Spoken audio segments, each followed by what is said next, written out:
Olá, internautas do blog do Edson Silva. Hoje vamos entrevistar o deputado Domingos Neto, que é membro da Comissão da Reforma Política. Vamos falar um pouco sobre o andamento da reforma e desse tema que é tão importante. Primeiramente, deputado, eu quero trazer o questionamento sobre o que é a reforma política, do qual de tempos em tempos é tratado esse tema no Legislativo. Bom, Stephanie, primeiro meus cumprimentos a todos aqui os internautas do blog do Edson Silva, cumprimentando também a esse grande jornalista, Edson Silva. Para mim é uma alegria poder estar representando também o Ceará na Comissão da Reforma Política, que é tão importante para o processo eleitoral e para a democracia no nosso país. Nessa comissão de 2021, nós estamos discutindo questões que boa parte delas já foram discutidas na última comissão, que foi em 2017. Na verdade, nós temos três comissões tratando sobre reforma política. Uma delas é a principal, que é a que faço parte, que trata das discussões sobre o sistema eleitoral. Ou seja, que nós temos hoje um sistema proporcional, alguns pensam em mudar para distrital, distrital misto ou distritão. Essa é a discussão principal da comissão da reforma política. A outra comissão trata sobre a questão do voto impresso, que é uma outra comissão que também está em discussão. E a terceira comissão, que é um grupo de trabalho, trata da parte da legislação eleitoral infraconstitucional, ou seja, mudanças no Código Eleitoral, na lei das eleições, as alterações que são alterações do processo eleitoral, dos procedimentos do dia a dia das eleições, que também é muito importante. Então, partindo da principal comissão, da comissão central, que é a que nós chamamos a Comissão da Reforma Política, nós hoje estamos ainda na fase em audiências públicas, requerimentos de audiência pública, discutindo sobre o tema, ouvindo autoridades, desde o Judiciário, também Ministério Público, advogados, partidos, sobre as questões de sistema eleitoral, estudando o que funciona também em outros países e já se iniciando aí os primeiros debates de alguns que também já têm a opinião formada sobre sistema eleitoral. Acho que essa será a discussão central do debate da reforma política em 2021. Nós temos hoje um sistema eleitoral que nos parlamentos nós temos eleições pelo sistema proporcional. Esse sistema ele foi alterado em 2017, permitindo que mesmo os partidos que não fizessem o quociente eleitoral pudessem disputar as sobras. Então, e foi aprovado também em 2017 o fim das coligações e a cláusula de barreira. São dois instrumentos fundamentais para reduzir o número de partidos, e o Brasil também já vai com mais de 35 partidos, e além disso, poder permitir que os partidos passem a ter a ter programa claro, a você poder votar num candidato também pelo partido. Essa foi a opção feita pelo Congresso Nacional em 2017, em garantir que a nossa democracia tenha partidos fortes, um número reduzido de partidos, e assim os partidos possam ter cada vez mais identidade. Porque a coligação, ela acabava por acabar com essa cara dos partidos, a identidade dos partidos. Veja que, no nosso caso aqui do estado do Ceará mesmo, por vezes, na mesma coligação, você encontrava um pastor de direita, conservador, na mesma coligação com alguém de esquerda, uma cabeça mais progressista, enfim, isso perdia para o eleitor a cara do que era o papel de cada partido. Então, a reforma de 2017 pensou nisso. Com as eleições de 2020, que foram as primeiras eleições sem coligação, muitos partidos e parlamentares viram o quanto é difícil se fazer partido. Porque é evidente que você tem que formar grupo, você tem que trabalhar em conjunto, e as coligações antigamente você basicamente pensava só em si, você não precisava fazer um grupo maior. E aí volta à tona a discussão do distritão. que foi uma proposta que foi derrotada já na Câmara dos Deputados mais de uma vez, que é eleger apenas os mais votados. Então, torna o Estado como um grande distrito e, no caso do Ceará, são 22 deputados federais, os 22 mais votados serão eleitos. Na minha opinião, um modelo que vai prejudicar muito a democracia, vai reduzir muito também a questão dos votos válidos aproveitados, vai também privilegiar o poder econômico e pode causar sérios danos aí à nossa representatividade. Por isso, acredito muito que nós podemos ainda manter o que já foi aprovado em 2017 e, com isso, a gente garantir aí participar do ano que vem nas primeiras eleições sem coligação proporcional no país. Certo. Se aprovado até outubro, essas mudanças podem entrar nas eleições de 2022. Existe uma necessidade de apressar o andamento dessa PEC? Existe. Nós, em todos os três, menos a do grupo eleitoral, que é uma legislação infraconstitucional, ela consegue ter uma aprovação mais célere, porque é uma maioria simples em votação única. No caso das emendas constitucionais, são quórum qualificado, precisa ter 308 dos 513 votos da Câmara, em 2 turnos. E isso ainda vai para o Senado Federal, que eventualmente, se fizer alguma mudança, volta para a Câmara. Então, é evidente que aqueles que desejam mudar, precisa sim estar em cima. Nós já estamos entrando já no mês de julho, então julho, agosto, setembro, 3 meses para fazer os 2 processos de votar na Câmara e no Senado. É realmente bem exíguo o prazo. Em discurso, o deputado afirmou que, para o seu partido, a reforma política que o Brasil precisava foi realizada em 2017. A minha pergunta é se existe um consenso dentro dessa comissão ou ainda tem muita coisa a discutir. É evidente que consenso no Congresso é algo bem complicado, ainda mais numa casa com 513. E muito além num tema que é reforma política, porque cada decisão mexe com o sistema, ou com o processo eleitoral, com a eleição de quem está votando. Então, às vezes, o que a maioria pode achar que é razoável, ela individualmente prejudicará alguém. Então, é difícil você construir esse tipo de consenso. Então, nesse sentido, acho que ainda vai haver muito debate, acho que ainda vai haver votações bem divididas. Acredito também que ainda não entraram no circuito as posições mais claras dos partidos. Na última vez, os partidos todos tinham uma posição clara, a favor, ou contra. Dessa vez, poucos foram os partidos que se pronunciaram até o momento. Então, acho que ainda vai haver muito debate e certamente não será uma matéria de consenso no Congresso Nacional. Um tema bastante discutido é o voto impresso. Qual a opinião do senhor? E é possível que esse tema esteja entre uma das prioridades na comissão? Stephanie, a comissão do voto impresso é uma comissão autônoma. Não está dentro da discussão da reforma política. É uma outra comissão que está, inclusive, acho que o relator deu uma entrevista hoje, provavelmente apresentando seu relatório na semana que vem. Né? O que há de real nisso é que nós temos duas coisas sendo discutidas ao mesmo tempo. Uma coisa é o voto impresso auditável, e que para isso precisa-se ter todo um procedimento para garantir o sigilo do voto, garantir a segurança da urna. Como é que você vai garantir o sigilo também num voto onde tem que ser transportado?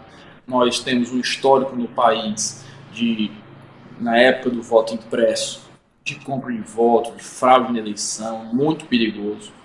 Portanto, o nosso partido PSD tem uma posição contra o voto impresso.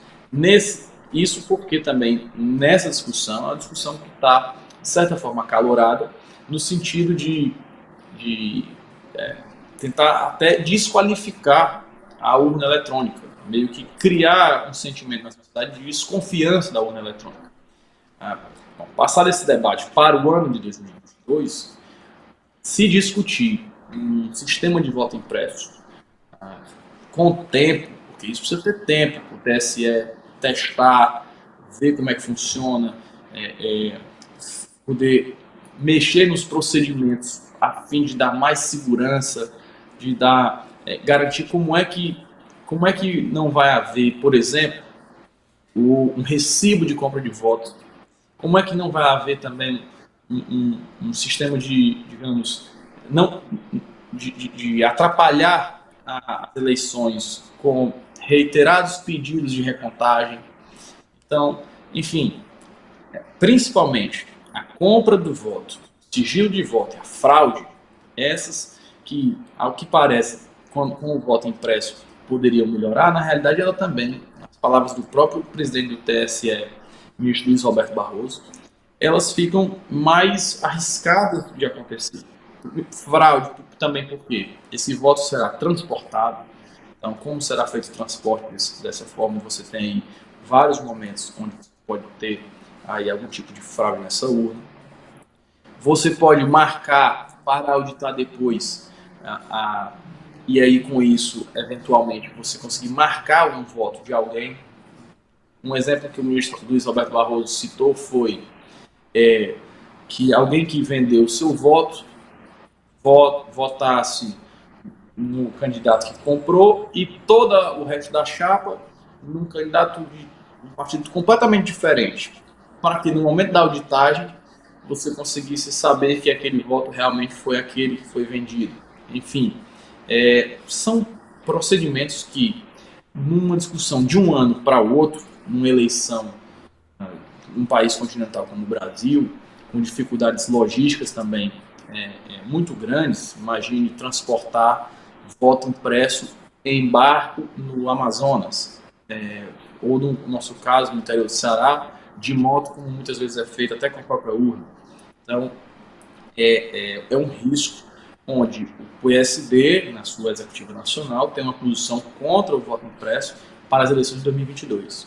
Mas mantendo aberto o diálogo para que se possa debater esse tema friamente e não apaixonadamente, como passa a ser essa discussão no dia de hoje, e também sem que ela seja, por si, uma campanha de descredibilizar a urna eletrônica. Deputado Domingos Neto, agora vamos falar um pouco sobre orçamento. No começo do ano passado, nós fizemos um comentário aqui no blog, dizendo da importância que o senhor passaria a ter como relator do orçamento de 2020. Essa importância, me parece, prossegue até agora, em razão de o orçamento de 2021 ter sido aprovado recentemente. Pergunto ao senhor, essa prática da força que passou a ter o relator do orçamento vai continuar existindo? Acredito que sim, Edson. A LDO de 2021, ela traz prerrogativas similares ao relatório de 2021, ao que foi em 2020, até maior. Então, isso é reflexo da aprovação da emenda constitucional do orçamento impositivo. Nas democracias do mundo inteiro, a maioria tem orçamento impositivo, mesmo em presidencialismos fortes. Veja o caso, por exemplo, dos Estados Unidos, o presidencialismo mais forte do mundo. O presidente Trump queria construir um muro e não conseguiu construir, porque não conseguiu que o orçamento do Congresso aprovasse a construção desse muro quando o Congresso decidiu que tinha prioridade, saúde, educação, segurança, enfim.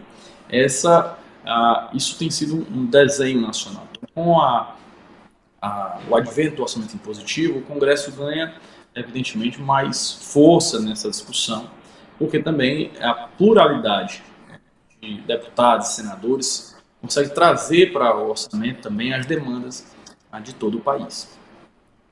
Deputado Domingos Neto, essa questão que foi levantada agora há alguns meses de orçamento paralelo, o que é realmente isso? Existe o orçamento paralelo ou isso é uma consequência da força que o parlamento conquistou em tendo essa posição das emendas impositivas? Eu até já dei várias entrevistas dizendo isso, que não existe essa questão de orçamento secreto ou orçamento paralelo. Na verdade, é legítimo, é papel e é obrigação dos parlamentares, sejam deputados ou senadores, encaminhar pleitos dos seus municípios e do estado que representam. Veja que aqui no estado do Ceará, por exemplo, como relator, consegui colocar no orçamento recursos para o Cinturão das Águas, que não tinha recurso suficiente para as obras continuassem, as obras iriam parar. Conseguimos colocar recursos para o metrô de Fortaleza, conseguimos colocar recursos para as nossas BRs, inclusive o presidente esteve no Ceará dando ordem de serviço dos viadutos que estavam parados há mais de 10 anos, como o viaduto Tianguá, viaduto de Horizonte, travessia de Frios e Umirim, enfim, todas essas conquistas na área da educação, na área como hoje nós temos obras, Edson, em quase 30 campi do Instituto Federal do Ceará, em todo o estado do Ceará. Então, na educação, na segurança, onde nós também conseguimos colocar no orçamento recursos para, por exemplo, o terreno onde está sendo construído o Centro Integrado de Segurança pelo governo do estado. Também a bancada federal ajudou e tem colocado os recursos para a construção do hospital na região metropolitana, que é lá na UES. Então, veja que todos esses são recursos federais vindos do papel do Congresso, exercendo o seu legítimo papel, buscando recursos para o seu estado e a sua base. Em paralelo, isso não tem nada. Isso é um papel legítimo mesmo. E, aliás, eu digo mais do que isso, que é uma obrigação do parlamentar, da bancada federal, do senador, de estar brigando e lutando, encaminhando os pleitos e as demandas dos municípios, do estado, porque quem ganha com isso é o nosso representado. Imagine que, eventualmente, um burocrata que esteja no ministério, ele pode não conhecer as demandas mais importantes do interior do Ceará. E aí o papel do parlamentar é exatamente poder levar essa voz, representar o seu povo, representar também os senadores, o estado do Ceará, e assim conseguir resolver problemas e demandas estratégicas do nosso estado. Deputado Domingos Neto, essas 3 comissões especiais, temporárias, que estão funcionando na Câmara dos Deputados, elas têm atrapalhado as negociações políticas em relação à sucessão presidencial, embora para alguns ainda estejamos um tanto quanto distante das eleições do início de outubro do próximo ano? Bom, Edson, eu não acredito que na discussão sobre presidência, isso ainda isso não está ainda, essas funções ainda não estão atrapalhando nesse sentido. Eventualmente, quando for iniciar o processo de votação, algo pode sim ter algum tipo de influência, porque serão votações bem tensas e acirradas. O que acho que está tendo também uma influência, aí sim, mais imediata, é na estratégia partidária para a disputa das eleições proporcionais do ano que vem. Enquanto alguns partidos, como é o caso do PSB, têm montado a sua estratégia em cima da regra atual, outros estão apostando que vai passar o distritão. Então, isso naturalmente mexe a regra.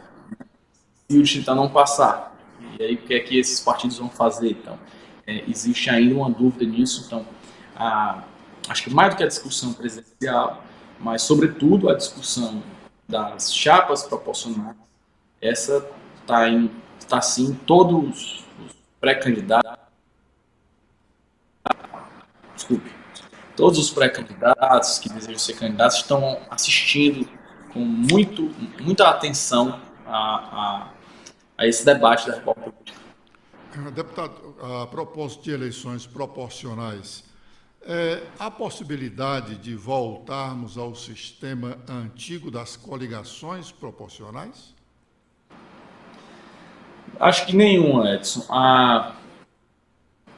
O que se há de discussão que mudaria o modelo seria o distritão. Acho que hoje é a proposta que tem mais votos.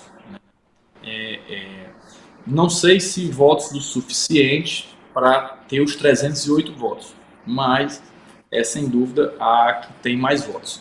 E o Distritão, ele basicamente é a eleição dos mais votados. Então, no caso de deputado federal do Ceará, são 22. De todos os candidatos, os 22 mais votados entram.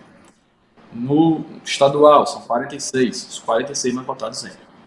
Essa é a proposta do Distritão, que, na minha visão, a visão do PSD, inclusive tem uma matéria hoje no Estadão tratando sobre isso, é um modelo pouquíssimo usado, casos raríssimos no mundo, que privilegiam os indivíduos, enfraquece naturalmente os partidos, privilegia o poder econômico, privilegia a imagem individual e não tem por si um benefício à democracia. Na realidade, ele ajudaria a perpetuar mandatos, que realmente traz uma dificuldade muito grande para a renovação, mas o PSD tem uma posição formada contra o Distritão, mantendo o modelo atual proporcional, sem coligações, conforme aprovado em 2017, mudando apenas que os partidos que não fazem o quociente, em 2018, tiveram a opção de disputar sobras. Então, o nosso partido tem uma posição contra essa permissão, garantindo que só pode disputar a vaga o partido que fizer o quociente. A propósito, só citou aí o Estadão, também na edição de hoje tem uma entrevista com o senador cearense Tasso Gereissati, aliás, uma repercussão de uma manifestação dele de ontem à noite, domingo à noite, em que ele também se diz contrário ao Distritão, porque diz que aniquila com os partidos. Esse é o sentimento do PSD, quer dizer, é contra exatamente porque o partido fica fragilizado? Nós, em 2017, nós fizemos uma reforma política ampla e a questão era, se nós vamos ter uma democracia fortalecendo como as democracias do mundo, nós precisamos reduzir o número de partidos, nós precisamos garantir que se tenha identidade com os próprios partidários e, eventualmente, também impedir as candidaturas avulsas. Com isso foi um modelo aprovado e acreditamos que e a posição do partido é manter essa posição. A mudança para o Distritão, eventualmente, ela acaba com essa discussão e traz para personalizar o debate político. Então, foi exatamente contra o que foi aprovado no Congresso em 2017. O PSD vai manter a posição de manter a reforma com fortalecimento dos partidos, redução do número de partidos, fim das coligações, cláusula de barreira, e assim garantir que a gente possa ter uma democracia forte, também com partidos fortes. Deputado Domingos Neto, com relação ao PSD do Ceará, e eu pergunto ao senhor sobre o PSD do Ceará, não apenas porque o senhor é um integrante do partido, mas porque o partido é presidido pelo seu pai, o ex-deputado, conselheiro Domingos Aguiar Filho, e eu sei da relação de amizade entre vocês, o senhor deputado federal e os seus pais, a prefeita Patrícia, é uma relação de amizade que se equipara à relação entre pais e filhos. Isso é muito gratificante para toda a família. E é exatamente por isso que eu faço uma indagação ao senhor sobre o PSD do Ceará. O que é que pretende o PSD do Ceará nas eleições de 2022? O PSD do Ceará, como deve ser a meta de todo partido, quer disputar uma das vagas majoritárias que estarão em jogo em 2022.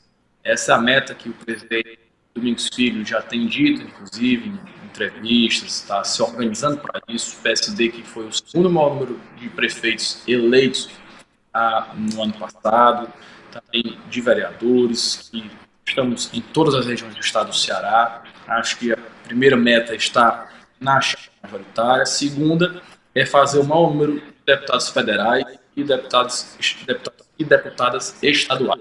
Então, nós estamos organizando candidaturas a deputado federal nas mais diversas regiões. Também candidaturas temáticas, ou seja, deputados que vão ser candidatos defendendo um segmento, né? Isso é algo que também é muito forte e que nós estamos trabalhando também nesse sentido, quem vai defender a cultura, quem vai defender o turismo, quem vai defender o agro, quem vai defender, enfim, a saúde, a educação, a segurança, os animais, isso tanto para federal como para estadual. Tenho certeza que um trabalho que foi desenvolvido e que fez com que o PSD crescesse muito até 2020, isso vai também se consagrar um crescimento exponencial no ano que vem, liderado pelo nosso presidente Domingos Filho. Deputado, só a última pergunta. Como é que fica a posição do PSD cearense com o PSD nacional discutindo as questões da sucessão presidencial que até agora parece não passar pelo candidato do grupo governista do Ceará, do qual o PSD faz parte?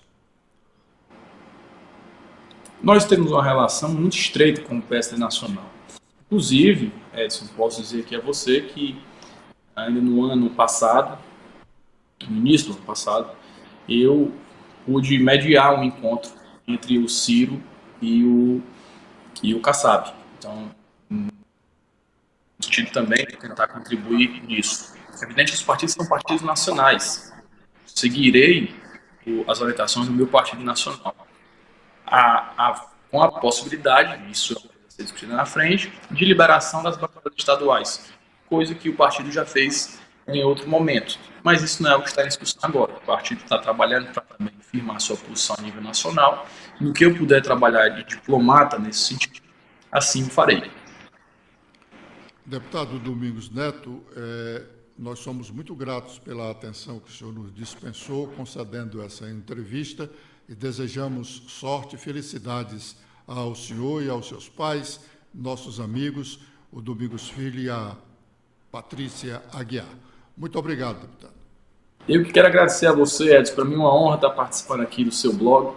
Mando aí um fraterno abraço a todos os seus internautas. Edson, que para mim é uma referência, quem conheço desde bem criança. Então, leve também um abraço aí do meu pai e da minha mãe, que vou encontrar com eles agora no almoço e vou transmitir o seu abraço. Um fraterno abraço a todos os internautas e o nosso mandato está sempre à disposição para defender os interesses do povo do Ceará.